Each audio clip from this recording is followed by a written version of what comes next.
Chapter 53. Mr. Wickham was so perfectly satisfied with his conversation that he never again distressed himself or provoked his dear sister Elizabeth by introducing the subject of it, and she was pleased to find that she had said enough to keep him quiet. The day of his and Lydia's departure soon came, and Mrs. Bennet was forced to submit to that separation, which, as her husband by no means entered into her scheme of their all going to Newcastle, was likely to continue at least a 12-month. "Oh, my dear Lydia," she cried, "when shall we meet again?" "Oh, Lord, I don't know. Not these 2 or 3 years, perhaps." "Write me very often, my dear." "As often as I can. But you know married women have never much time for writing. My sisters may write me. They will have nothing else to do."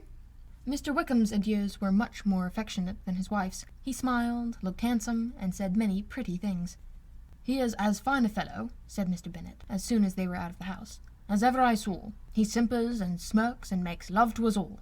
I am prodigiously proud of him. I defy even Sir William Lucas himself to produce a more valuable son-in-law." The loss of her daughter made Mrs. Bennet very dull for several days. "I often think," said she, "that there is nothing so bad as parting with one's friends. One seems so forlorn without them." "This is a consequence, you see, madame, of marrying a daughter," said Elizabeth. "It must make you better satisfied that your other 4 are single." "It is no such thing. Lydia does not leave me because she is married, but only because her husband's regiment happens to be so far off. If that had been nearer, she would not have gone so soon." But the spiritless condition which this event threw her into was shortly relieved, and her mind opened again to the agitation of hope by an article of news, which then began to be in circulation. The housekeeper at Netherfield had received orders to prepare for the arrival of her master, who was coming down in a day or 2 to shoot there for several weeks. Mrs. Bennet was quite in the fidgets. She looked at Jane, and smiled and shook her head by turns. "Well, well, and so Mr. Bingley is coming down, sister?" For Mrs. Phillips first brought her the news. "Well, so much the better. Not that I care about it, though. He is nothing to us, you know, and I am sure I never want to see him again. But, however, he is very welcome to come to Netherfield if he likes, and who knows what may happen. But that is nothing to us. You know, sister, we agreed long ago never to mention a word about it. And so it is quite certain he is coming?" "You may depend on it," replied the other, "for Mrs. Nichols was in Meryton last night. I saw her passing by, and went out myself on purpose to know the truth of it, and she told me that it was certain true. He comes down on Thursday at the latest, very likely on Wednesday. She was going to the butcher's, she told me, on purpose to order some meat on Wednesday, and she has got 3 couple of ducks just fit to be killed." Miss Bennet had not been able to hear of his coming without changing colour. It was many months since she had mentioned his name to Elizabeth, but now, as soon as they were alone together, she said, "I saw you look at me today, Lizzie, when my aunt told us of the present report, and I know I appeared distressed, but don't imagine it was from any silly cause. I was only confused for a moment, because I felt that I should be looked at. I do assure you that the news does not affect me either with pleasure or pain. I am glad of one thing, that he comes alone, because we shall see less of him. Not that I am afraid of myself, but I dread other people's remarks." Elizabeth did not know what to make of it. Had she not seen him in Derbyshire, she might have supposed him capable of coming there with no other view than what was acknowledged, but she still thought him partial to Jane, and she wavered as to the greater probability of his coming there with his friend's permission, or being bold enough to come without it. "Yet it is hard," she sometimes thought, "that this poor man cannot come to a house which he has legally hired without raising all this speculation. I will leave him to himself." In spite of what her sister declared, and really believed to be her feelings in the expectation of his arrival, Elizabeth could easily perceive that her spirits were affected by it. They were more disturbed, more unequal, than she had often seen them. The subject, which had been so warmly canvassed between their parents about a 12-month ago, was now brought forward again. "As soon as ever Mr. Bingley comes, my dear," said Mrs. Bennet, "you will wait on him, of course?" No. You forced me into visiting him last year, and promised me if I went to see him he should marry one of my daughters, but it ended in nothing, and I will not be sent on a fool's errand again." His wife represented to him how absolutely necessary such an attention would be from all the neighbouring gentlemen on his returning to Netherfield.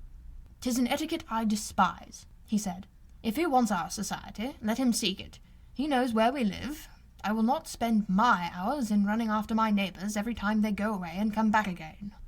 "Well, all I know is that it will be abominably rude if you do not wait on him. But, however, that shan't prevent my asking him to dine here. I am determined. We must have Mrs. Long and the Goldings soon. That'll make 13 with ourselves, so there will be just room at table for him." Consoled by this resolution, she was better able to bear her husband's incivility, though it was very mortifying to know that her neighbours might all see Mr. Bingley in consequence of it before they did. As the day of his arrival drew near, "I begin to be sorry that he comes at all," said Jane to her sister. "It would be nothing. I could see him with perfect indifference, but I can hardly bear to hear it thus perpetually talked of. My mother means well, but she does not know. No one can know how much I suffer from what she says.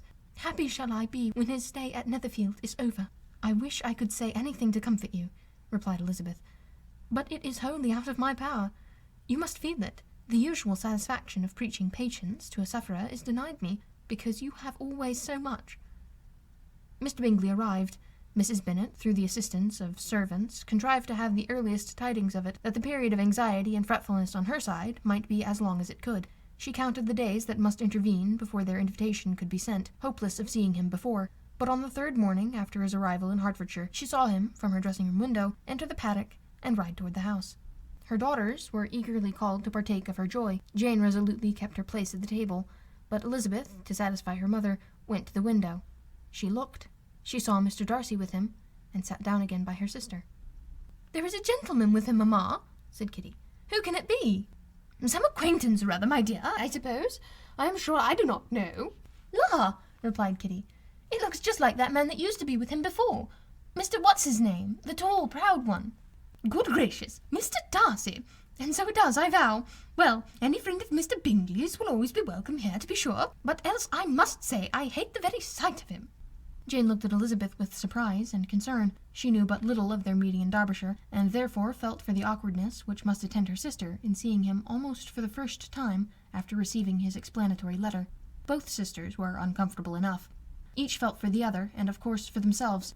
And their mother talked on, of her dislike of Mr. Darcy and her resolution to be civil to him only as Mr. Bingley's friend, without being heard by either of them. But Elizabeth had sources of uneasiness which could not be suspected by Jane, to whom she had never yet had the courage to show Mrs. Gardiner's letter, or to relate her own change of sentiment towards him. To Jane he could only be a man whose proposals she had refused, and whose merit she had undervalued. But to her own more extensive information, he was the person to whom the whole family were indebted for the first of benefits, and whom she regarded herself with an interest, if not quite so tender, at least as reasonable and just, as what Jane felt for Bingley.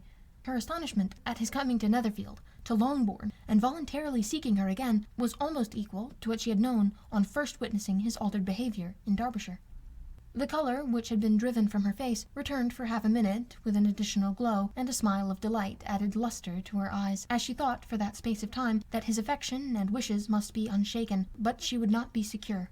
"Let me first see how he behaves," said she. "It will then be early enough for speculation." She sat intently at work, striving to be composed, and without daring to lift up her eyes, till anxious curiosity carried them to the face of her sister as the servant was approaching the door. Jane looked a little paler than usual, but more sedate than Elizabeth had expected. On the gentleman's appearing, her colour increased, yet she received them with tolerable ease, and with a propriety of behaviour equally free from any symptom of resentment or any unnecessary complaisance. Elizabeth said as little to either as civility would allow, and sat down again to her work, with an eagerness which it did not often command. She had ventured only one glance at Darcy. He looked serious as usual, and, she thought, more as he had been used to look in Hertfordshire than as she had seen him at Pemberley. But perhaps he could not in her mother's presence be what he was before her uncle and aunt. It was a painful but not an improbable conjecture. Bingley she had likewise seen for an instant, and in that short period saw him looking both pleased and embarrassed. He was received by Mrs. Bennet with a degree of civility which made her two daughters ashamed, especially when contrasted with the cold and ceremonious politeness of her courtesy and address to his friend.